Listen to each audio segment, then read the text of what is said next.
السلام علیکم ورحمۃ اللہ وبرکاتہ۔ الحمد للہ رب العالمین والصلاة والسلام علی سید المرسلین، اما بعد فاعوذ باللہ من الشیطان الرجیم، بسم اللہ الرحمن الرحیم۔ برادران عزیز و معزز خواتین، آج کی اس نشست میں سورۃ الاحزاب کی آیت نمبر 11، 12 اور 13 کا ترجمہ و تفسیر پیش کرنے کی سعادت حاصل کی جائے گی۔ هنالك ابتلي المؤمنون وزلزلوا زلزالا شديدا وإذ يقول المنافقون والذين في قلوبهم مرض ما وعدنا الله ورسوله إلا غرورا وإذ قالت طائفة منهم يا أهل يثرب لا مقام لكم فارجعوا ويستأذن فريق منهم النبي يقولون إن بيوتنا عورة وما هي بعورة إن يريدون إلا فرارا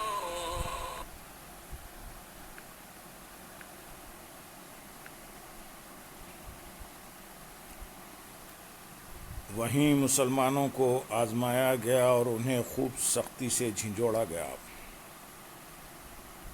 یعنی اسی دہشتناک جگہ اور ہولناک حالات میں رعب اور محاصرے کے ذریعے مسلمانوں کے صبر و اخلاص کو آزمایا گیا، اور اس جنگ میں ناداری داخلی دشمنوں یعنی یہود مدینہ کا خطرہ، خارجی دشمنوں کی یلغار، اس کے علاوہ اپنی بے سر و سامانی وغیرہ سب مسائل جمع ہو گئے تھے، اور یہ ایسی چیزیں تھیں جن سے بہادر کے دل چھوٹ جاتے ہیں، مگر سچے غلامان مصطفیٰ صلی اللہ علیہ وسلم ایسی آفات میں بھی اللہ تعالیٰ کی دی ہوئی توفیق سے ثابت قدم رہے۔ آیت نمبر 12 میں ارشاد ہے، اور جب منافق اور جن کے دلوں میں مرض تھا وہ کہنے لگے اللہ اور اس کے رسول نے ہم سے دھوکے کا وعدہ کیا۔ خندق کی کھدائی کے دوران نبی کریم صلی اللہ علیہ وسلم نے چٹان پر ضرب لگا کر اسے ریزہ ریزہ کر دیا، اور اس کے بعد یہ بشارت دی کہ فارس، روم، یمن اور حبشہ کے ممالک مسلمانوں کے ہاتھوں فتح ہوں گے۔ جب کافروں نے حملہ کیا تو ان کے لشکر دیکھ کر معتب بن خشیر کہنے لگا کہ محمد مصطفیٰ صلی اللہ علیہ وسلم تو ہمیں فارس اور روم کی فتح کا وعدہ دیتے ہیں، اور حال یہ ہے کہ ہم میں سے کسی کی یہ مجال بھی نہیں کہ اپنے ڈیرے سے باہر نکل سکے، تو یہ وعدہ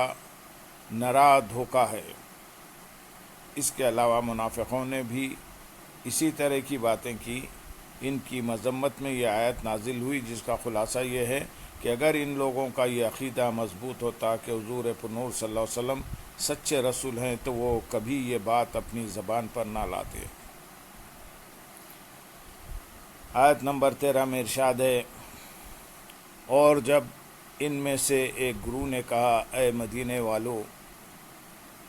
یہاں تمہارے ٹھہرنے کی جگہ نہیں تو تم واپس چلو، اور ان میں سے ایک گروہ نبی سے یہ کہتے ہوئے اجازت مانگ رہا تھا کہ بے شک ہمارے گھر بے حفاظت ہیں، حالانکہ وہ بے حفاظت نہ تھے، وہ تو صرف فرار ہونا چاہتے تھے۔ اور جب ان میں سے ایک گروہ نے کہا اے مدینے والو، اس آیت میں یثرب کا لفظ ذکر ہوا۔ اس کے بارے میں احمد رضا خان رحمۃ اللہ علیہ فرماتے ہیں، قرآن عظیم میں کہ لفظ یثرب آیا وہ رب العزت جل وعلا نے منافقین کا قول نقل فرمایا ہے،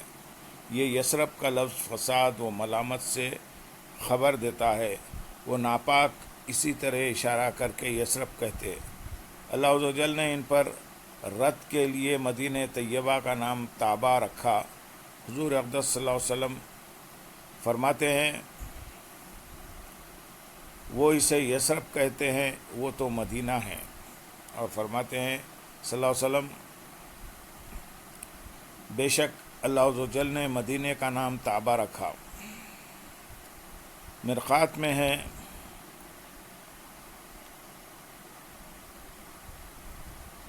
کہ اللہ تعالیٰ نے لوح محفوظ میں مدینہ منورہ کا نام طابہ رکھا ہے، یا اللہ تعالیٰ نے منافقوں کا رد کرتے ہوئے اپنے حبیب صلی اللہ علیہ وسلم کو حکم فرمایا کہ وہ مدینہ پاک کا نام طابہ رکھیں، کیونکہ منافق مدینہ منورہ کا نام یثرب اس بات کی جانب اشارہ کرتے ہوئے رکھتے تھے کہ اس کی طرف لوٹنے میں ان کا نقصان ہے۔ اسی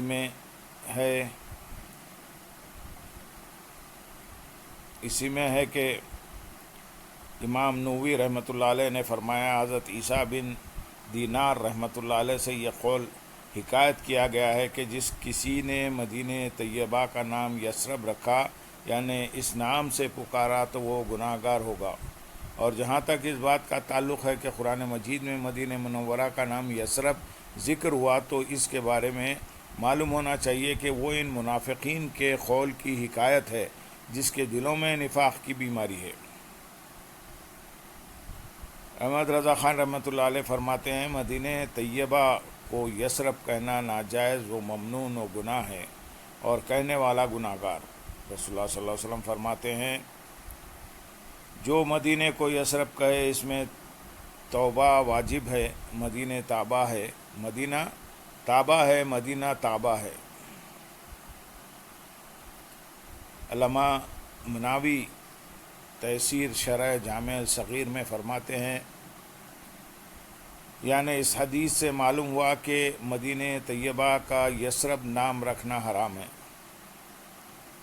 کہ یثرب کہنے سے استغفار کا حکم فرمایا، اور استغفار گناہی سے ہوتی ہے۔ ملا علی قاری رحمۃ اللہ علیہ مرقات شریف میں فرماتے ہیں ایک بزرگ سے حکایت کی گئی ہے کہ مدینہ منورہ کو یثرب کہنا حرام ہے، اور اس کی تائید اس حدیث سے ہوتی ہے جس کو امام احمد نے روایت فرمایا ہے۔ پھر فرمایا علامہ طیبی رحمۃ اللہ علیہ نے فرمایا پس اس سے ظاہر ہوا کہ جو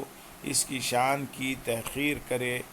کہ جسے اللہ تعالیٰ نے عظمت بخشی اور جس کو اللہ تعالیٰ نے ایمان کا نام دیا، اس کا ایسا وصف بیان کرے جو اس کے لائق اور شایان شان نہیں، تو وہ اس قابل ہے کہ اس کا نام عاصی یعنی گناہ گار رکھا جائے۔ حضرت احمد رضا خان رحمۃ اللہ علیہ مزید فرماتے ہیں بعض اشعار اکابر میں کہ یہ لفظ واقع ہوا ان کی طرف سے عذر یہی ہے کہ اس وقت اس حدیث و حکم پر اطلاع نہ پائی تھی، جو مطلع ہو کر کہے اس کے لیے عذر نہیں۔ معاذہ شرع مطہر شعر وغیرہ شعر سب پر حجت ہے، شعر شرع پر حجت نہیں ہو سکتا۔ یہاں تمہارے ٹھہرنے کی جگہ نہیں۔ غزوہ خندق کے موقع پر کافروں کے لشکر دیکھ کر منافقوں کا حال یہ ہوا کہ ان میں سے ایک گروہ کہنے لگا کہ اے مدینے والو، رسول کریم صلی اللہ علیہ وسلم کے لشکر میں تمہارے ٹھہرنے کی جگہ نہیں، کیونکہ دشمنوں کی تعداد بہت زیادہ ہے اور ان کے لشکر تم پر غالب آ جائیں گے، اس لیے عافیت اسی میں ہے کہ تم مدینہ منورہ میں اپنے گھروں کی طرف واپس چلے جاؤ۔ اور ان کا دوسرا گروہ نبی کریم صلی اللہ علیہ وسلم کی بارگاہ میں حاضر ہوا اور یہ کہہ کر واپسی کی اجازت مانگنے لگا کہ مدینہ منورہ میں ہمارے گھر کمزور ہونے کی وجہ سے محفوظ نہیں، اور ہمیں دشمنوں اور چوروں کی طرف سے خطرہ ہے، اس لیے آپ ہمیں واپس جانے کی اجازت دیں تاکہ ہم ان کی حفاظت کا انتظام کر لیں، اس کے بعد ہم دوبارہ لشکر میں واپس آ جائیں گے۔ اللہ تعالیٰ ان لوگوں کی اندرونی کیفیت کو ظاہر کرتے ہوئے ارشاد فرماتا ہے کہ منافقوں کے گھر